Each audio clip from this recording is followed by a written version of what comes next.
நடிகர் விஜய் தமிழ் சினிமாவின் நம்பிக்கை நட்சத்திரமாக பாக்ஸ் ஆபீஸ் கிங்காக இருப்பவர். இவரது படம் ரிலீஸ் என்றாலே திருவிழா கோலமாக மாறிவிடும் தமிழகம். இப்போது ஜனவரி 9 எப்படி இருக்கப் போகிறது என்பதை காண ரசிகர்களும் ஆவலாக உள்ளனர். வினோத் இயக்கத்தில் விஜய், பூஜா ஹெக்டே, மமிதா பைஜு, பிரியாமணி என பெரிய நடிகர்கள் பட்டாளமே நடித்துள்ள இப்படத்திற்கு அனிருத்தான் இசையமைத்துள்ளார். இன்று பிரம்மாண்டத்தின் உச்சமாக மலேசியாவில் விஜயின் ஜனநாயகன் படத்தின் இசை வெளியீட்டு விழா நடைபெறுகிறது. மலேசியாவில் நேஷனல் ஸ்டேடியம் புக்கிட் ஜெலில் என்ற இடத்தில் விஜயின் ஜனநாயகன் படத்தின் இசை வெளியீட்டு விழா நடைபெறுகிறது. இந்த அரங்கில் 80,000 பேர் வரை வரலாம்.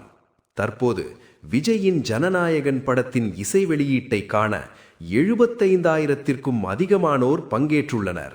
ஒரு தமிழ் பட ஆடியோ வெளியீட்டு விழாவிற்கு இத்தனை பேர் பங்கு பெற்றது இதுவே முதன்முறை என்பதால் இந்நிகழ்ச்சி மலேசியா புக் ஆஃப் ரெக்கார்டில் இடம்பெற்றுள்ளது.